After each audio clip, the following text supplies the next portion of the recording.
Are we all good? Brian, you just... Welcome, everybody, to the first pitch video. These guys are very excited.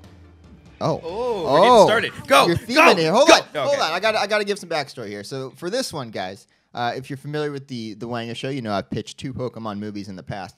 This is not going to be a part of that series. I think I've decided for that whole thing, I'm going to do like this 30-minute like epic opus of like pitching that entire thing. Okay. So that's going to be like a separate video in entirety. This one is going to be like a proof of concept for taking Pokemon seriously. Like this is a short film that I wrote 2 years ago. It needs to be rewritten. Okay. But I think the overall ideas are solid, and it's going to be fun, okay? Well, yeah, you got a question there, I got Billy? a question, pal. Yeah? Thanks, Daddy. Is it going to be involving Detective Pikachu? No. Okay. No. Don't ever say those 2 words in the same You thing. going to buy the game? Here we go. No, I'm not going to buy the game. No. All right. You So ready for imagine this, this is a short film. This is called Cinnabar. Okay. A little late. Now this music a little uplifting for actually the subject matter that we're going to do, but it's okay. It's going to work. Exterior beach. Okay, we're not going to do it like that. But it opens up on a beach. Okay, it's nighttime. This rain is fucking pounding. It's a really bad storm. This dude washes up on shore. It's kind of like Leo in Inception, but like imagine the hair being more emo-y. You know, it's kind of just down there like whatever. Red hat? No red hat. No hat actually. Okay, He's just sitting there. He's drenched with water. He wakes up and he looks over to his left, and there's this weird like turtle-looking mother thing. We know what it is. It's a Blastoise. Okay, Yeah. it's a Blastoise also washed up on shore. Now this Blastoise is out for the count. You're thinking, oh, it's fainted, right? No, this thing's fucking dead. This Pokemon is dead. That's that dark, happens. Cody. That happens. This is We need a Detective Pikachu Once to solve the again, case. so he goes. The next thing we know, we were at a Pokemon Center. Okay. And he's talking to Nurse Joy. Oh, she's okay, so Nurse hot. Joy's like, "What the fuck were you thinking? You can't let a Blastoise die. You can't let this thing surf across here to the island in this storm." We learned that we're on Cinnabar Island. Okay. Ooh. Any Cinnabons? There should be a Cinnabon on Cinnabar. That's actually a really good idea. Okay, so he's like, he's still being a douche. You know, she's like, "Hey, why'd you let your Pokemon die?" He's like, "Fuck you. I'm gonna get out of here." And then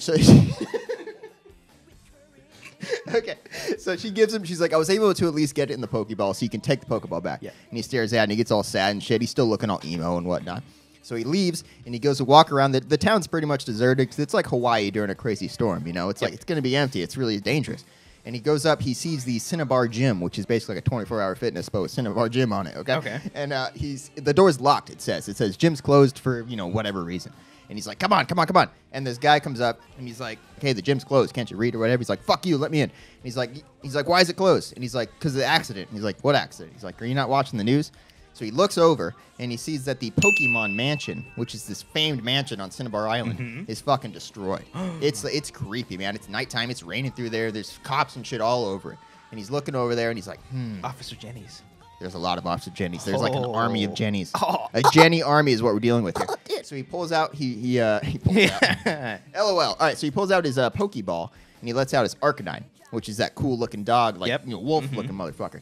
And he's like, he whispers down. He's like, "Stay close." And he gets next to him and he like whispers to him. He's like, "Agility." And he, boom! The fucking Arcanine zooms through the Officer Jennies. They don't see what's coming. Okay, he's in the fucking mansion already because they didn't even see it because he used agility, man. So now he's walking along the mansion. Inside, it's all deserted and creepy, and there's fucking Grimers and coughings and wheezing all just creeping out. Gover. Yeah, all that shit. So he's walking around. We cut to the basement of this building. There are 2 people talking here. 2 people. One of them's this weird doctor-looking motherfucker. You may recognize him as Dr. Fuji from the Pokemon movie, if you recall. The guy talking to him is this old guy who kind of looks like John Malkovich, but like a hipster version. This is Blaine. He's the leader of the Pokemon Gym. Okay, that's what he is. That's a great And he's casting. sitting here yelling at him, and he's like, "Yo, what the fuck have you done here? Clearly, this shit's going crazy. You've risked the safety of everyone. What's going on?" And he's like, "I had to do this. Giovanni, he threatened my family and all Fucking this asshole. shit." Yeah, Giovanni's kind of a dick, huh? Fuck him. Anyway, so Blaine's like, he's like, "Dude, you got to get out of here. Whatever you made here, it's gonna come back and it's gonna be fucking angry." And he's like, "No, it's fine. I can control it. It's gonna be fine." At this point, the little trainer, or emo kid who washed up on the shore, walks in. And he's like, "Hey, I'm here to get my badge." And he's like, "Are you fucking serious? We're having a first of all, how did you get in here? There's cops all over the place. We're not gonna battle right now." He's like, "No, give me the badge. We're gonna battle right now." And he's like, "Why?" And he's like, "Well, I've heard what you guys are talking about. If you don't battle me right now, I'm going to release it to the world." He's like, "Come on, let's battle. Let's do this." And then he's like, "All right, fine." So him and Blaine battle, and he's getting the shit kicked out of him by Blaine. You know, there's various Pokemon. There's Golem. There's he's using a Nidoking. He's using all this stuff. It's still not enough for Blaine's fire Pokemon. And Blaine calls him out. He's like, "Hey, you know, I'm not that hard to beat. Most people just bring a water Pokemon and they beat me. I don't know why you're struggling with this right now." That's funny. And he starts to put it together. He's like, but you would have had to get here by a water Pokemon, especially in this. He's like, no. And he starts to put it together that he had a water Pokemon and he's dead now. And he's like, you're done. Like, that's your one rule as a trainer. You're not supposed to let a Pokemon die. He's like, this battle's over. I'm getting out of here. I'm suspending your license, basically. And he has the power to do that as a gym leader. And so the kid's like, what the fuck? He's like, no. He's like, I've been working too hard for this. And he starts whining. And he like gets on. He's like, please, you can't do this to me. And he starts to put it together. And he's like, you actually look really familiar. He's like, this is all coming together now. You're that kid from the news, right? You're the kid who you're that son of that. You're Oak's kid, right? Oak's grandkid. Gary. It's Gary from the Pokemon series. That's who it bitch. is. That's the Arcanine. Exactly. Oh, I just got it. See what I did there? God damn it. This is Gary we're dealing with. Blaine's like, no, fuck you, Gary. He's like, no, I'm not going to let you do this. He's like, I'm done. He walks away, and Gary's fucking pissed. He's pissed. He's like, you son of a bitch. Meanwhile, we're back in the lab. Dr. Fuji's just looking back at all of his broken test tubes and all this shit. He's all sad. He's like, man, all my work's destroyed. And he sees something on the screen. He's like, oh, shit, that's not good. Then we cut back to the battle, and Gary's still pissed off. And Blaine's like, get out of here before I call the cops. Gary gets all pissed off, and he sends his Arcanine to tackle Blaine to the ground. Ooh. And he's getting ready. He's like, get your flamethrower ready. He's getting ready to fucking kill Blaine to get this badge. Woo. He's like, you listen to me. I've worked too fucking hard. I have to catch up to Ash, okay? Like, I have to do this. You got to give me the badge. Meanwhile, Dr. Fuji kicks in the door. Not really. He just kind of walks in like, eh. And then he's like, guys, Blaine, we have a problem. He's back. The ceiling collapses, floating above them right now. Say it.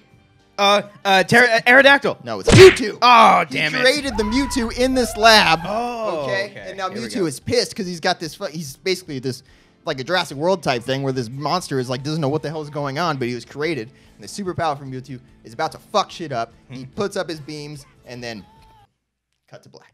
Oh, what happens though? It's a cliffhanger. But what happens? It's cliffhanger. They're all gonna get fucked up. Yeah. I imagine Gary getting off, and leaving and shit. Getting off. He gets off on this. It's really dangerous. But that's it. That's where the short ends. I consider it like a prologue of sorts to a feature-length film. Look it up. Yeah. I like that a lot. I ran out of breath like immediately once I started doing that, but I'm doing good now, guys. I'm doing the good. way Thank they you. saw it, you went right through it all. So many edits. No, it's fine. It's fine. I like that. That's cool. Let's shoot it. Let's do it. Yeah, let's shoot Let's it. just get a couple $1 million. We can make totally it happen. do Yeah, that. totally. Listen to us. Who owns Pokemon? Pokemon? Oh, I mean like movie rights? Yeah. I think it's Lionsgate. Listen Legendary. up. Legendary has it. You guys, I don't know. You guys want to be legends? The greatest of all? Boom! There it is. There it is. That's our first pitch video. Woo! Are you going next? You got your next one next month, or who's next? Yeah, Are you I've next? got one. I've got one in mind. He'll do the next one. That was a lot of fun for you Patreon supporters. So, yeah. There you go. Let us know. Hey, maybe we could do that. This could be kind of fun. Like, maybe at some point, they can offer us a pitch line, and then we have to go. They give us like a log line. Yeah, a We log gotta do it? line, and then we have to go. Like if you want to see fun. Beardo do the Mother sequel, I'm just saying. Or like the One Flew Over the Cuckoo's Nest sequel. Ooh. He would love to pitch that. Brian, what do you think about that? Ooh. Great. Or the All right. Black Swan sequel, White Swan. Thank you so much for watching this pitch video. For all you Patreon supporters, you guys rock.